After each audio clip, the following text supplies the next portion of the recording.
how to send large video files via email without Google Drive.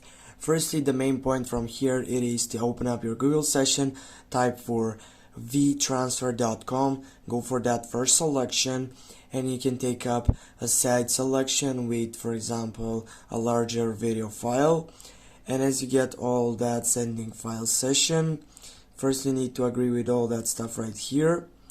And as you get done with all that stuff, you simply need to get permissions on or allow all of them. Then go to your file selections, choose up which file selection it is the most interested for you. And for example, I'm gonna go for videos and I will choose up this side selection.